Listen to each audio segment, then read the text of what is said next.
Hey, welcome back to Random Tasks. This is part 2 in my series on upgrading a 2013 MacBook Air.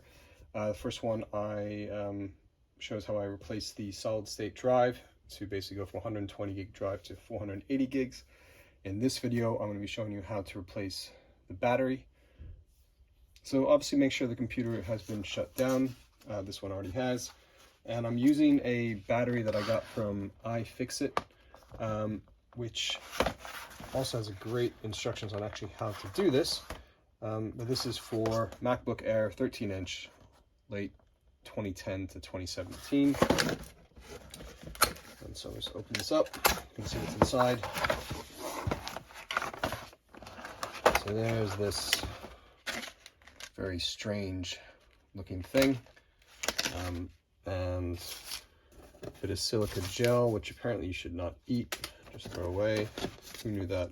And a little tip on battery calibration, which I will do after this.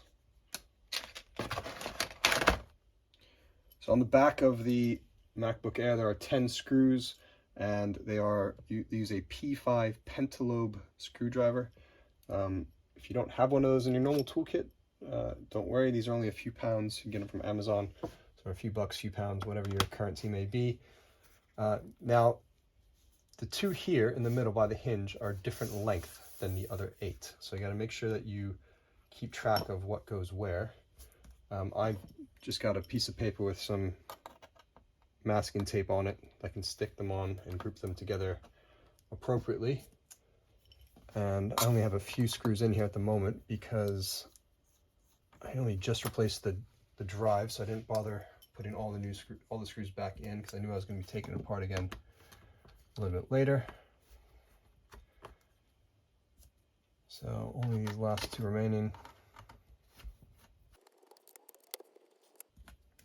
There. Once the screws are out, just pry that back and set the cover aside.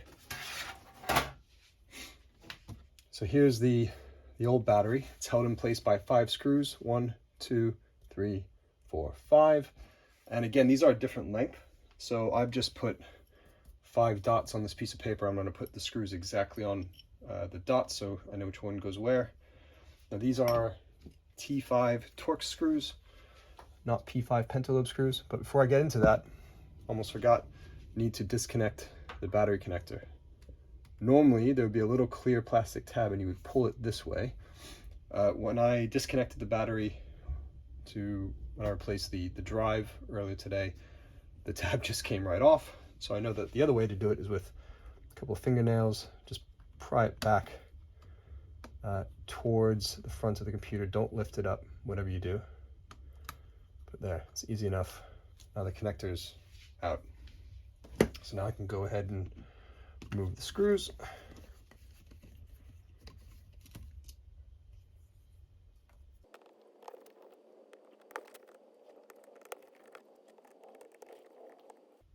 Okay, so that's all 5 screws removed.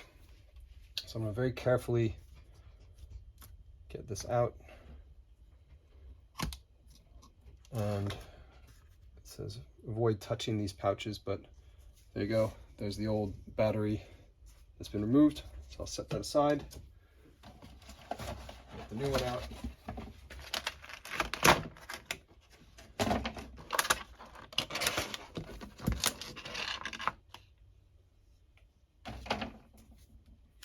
And it comes with this plastic protector on it, which no need to remove, you can keep that on.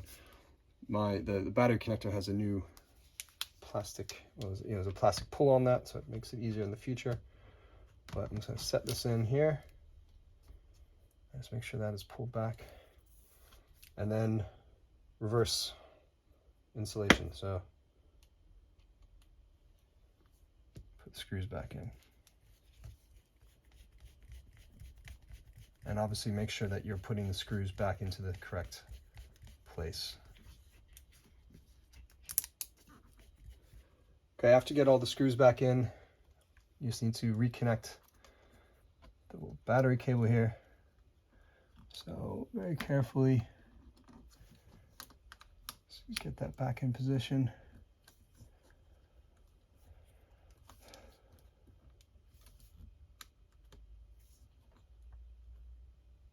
once that is seated, as that is, you can put the cover back on. And make sure you put the cover in the right way. There we go. And then I'm going to put all 10 screws back in. Okay, so once everything's back together, all the screws, I'm just going to read the card that came with this, which says, charge your newly installed battery up to 100% and keep charging it for at least 2 more hours. Then use your device until it shuts off due to low battery. Finally, charge it uninterrupted to 100%. So, and obviously, don't throw away the old battery in the bin. Recycle it properly, wherever that might be. Obviously, it's going to change. Depends on where you live on how to do that. So that is a fairly simple process, as long as you have the right tools to do it. I'm going to be doing a MacBook Pro battery replacement soon as well. That is a lot more involved because the battery is stuck to the case. But in this case, it's just 5 T5 screws that hold the battery in, plus the connector. So pretty simple. So I hope you all found this useful, interesting, and yeah, please like and subscribe and stay tuned for the next Random Tasks video. Thanks for watching.